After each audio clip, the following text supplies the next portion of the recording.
Nicole, you're a mom, and when I hear numbers, I know you're just making up kind of round number of $10,000 a year. So, if you're contributing $1,000 less a month or so, you said $10,000 a year. You're saying, yeah. So that's Correct. it's $1,000 a month. That's a lot of money that can go towards groceries, that can go towards insurance payments, that can go towards, and then if you're dealing with a 2-income household, that's even double that, right? So, how do you think this benefits this families other than just your basic savings, Nicole? I think it benefits families in a massive way. There's so much potential with an Alberta pension plan that, well, at the moment we want to make sure that we're doing apples to apples in comparison. Alberta has so much potential that they can say, okay, hey, we are now making $9 billion in profit, and after the first 5 years, we could increase the contributions that we're giving to our seniors by almost double. That's a lot when you're considering the average income for a senior citizen is $758. And if a spouse were to pass and you still have kids that are going to university, like I look at myself, my kids, they'll be going to university when we retire, quote unquote. And that's a huge potential loss if we were to lose our CPP if something unfortunately happened to one of either myself or my husband. So there's so many financial benefits that we could do for families. Your spousal, have it a spousal income or a spousal CPP or pension, so that when you're married, like there's just it's sort of the world is your oyster when you're thinking about the potential that Alberta has if we switched over from a Canadian pension to an Alberta pension. It's massive. It's absolutely massive. While we're talking about families there, I know that we have a kind of an inverted pyramid in terms of our population structure, right? People are having fewer children these days than they were back when the CPP was created. Tanner, you mentioned that it's sinking.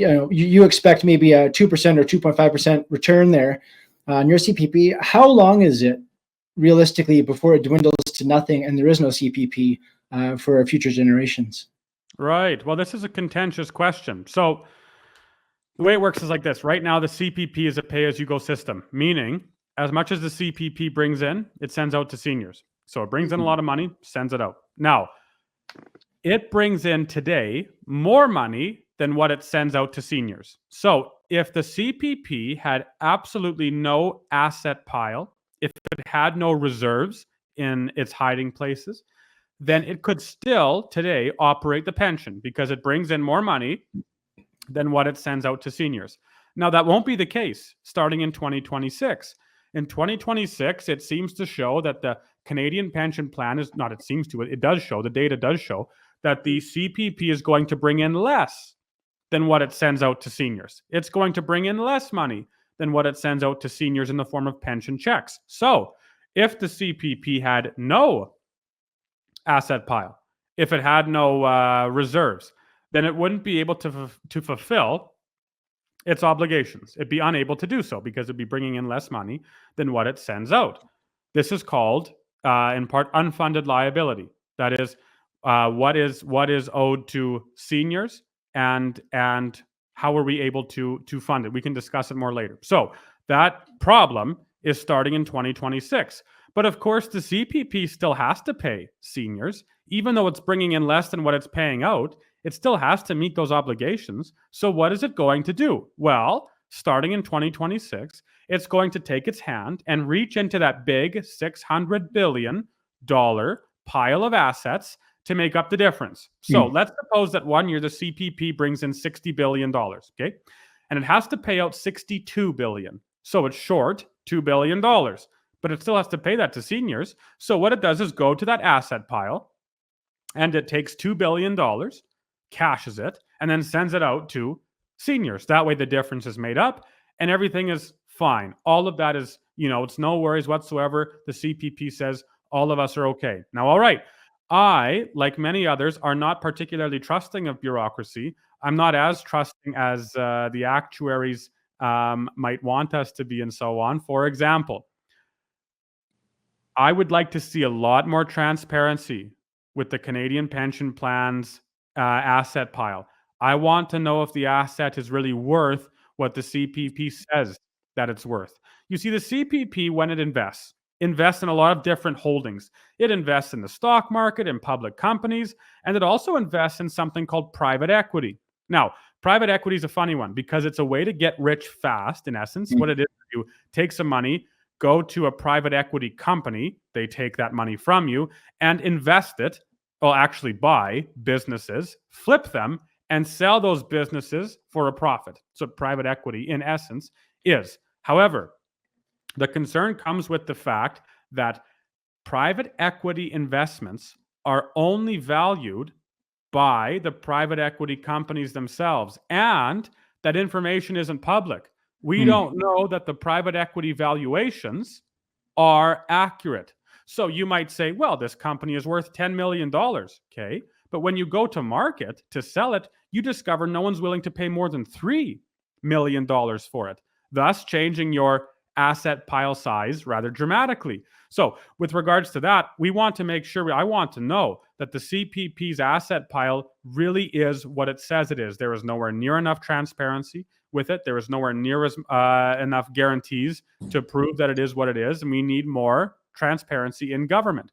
More than that, when the CPP looks at sustainability, it takes a model and it says, okay, we have to look decades into the future. 10 years, 20 years, 30 years, 40 years, 50 years, and so on. We're looking far into the future. And to do so, we have to make a lot of assumptions about the future. We have to assume tax rates. We have to assume death rates. We have to assume birth rates. We have to assume inflation. We have to assume demographic changes, immigration, and so on and so on. All of these variables have to be taken into account when you're peering into the future to see what the future looks like. Now, if you change one of those variables even a little bit, you alter your prediction significantly because you're peering so far into the future. So right now, the CPP says everything is sustainable, we're okay. But what if their model is wrong? What if their model is incorrect, as it's proven to be incorrect before? Inflation's a good example of that. Interest rate predictions are a good example of that, and so on and so on. It's not as though these models are dogma. It's not like they're gospel. They can be, and usually are, incorrect and wildly incorrect. Economists always say, we're predicting a so-and-so increase in inflation or a so-and-so increase in the job rate or unemployment rate. And we always discover that they're wrong because they're using these models trying to predict something which is impossible to predict. So your question's a good one. With a bit of a complicated answer. What I would prefer instead is to see Alberta have its own pension plan, increase the security over that plan compared to what we have right now, and increase transparency in the investments themselves, so that when we look at that asset pile, we can say we really know that it's worth what it says it's worth. Do you think that it's their best guess, or do you think that it's active deception? I would think it's active deception. Yeah, go ahead, Nicole. I would think it's active deception. I mean, you asked the one question there regarding family and how right now birth rates are on the decline. They are not on the rise. You look at things like MAID. We have people that are now able to choose out of living. So there's a little bit of active deception, I think, in my honest opinion, and it's definitely opinion, but there's no transparency on both the sides of what are the actual assets that the CPP has, but also how many people are aware of how much the liabilities of the CPP are.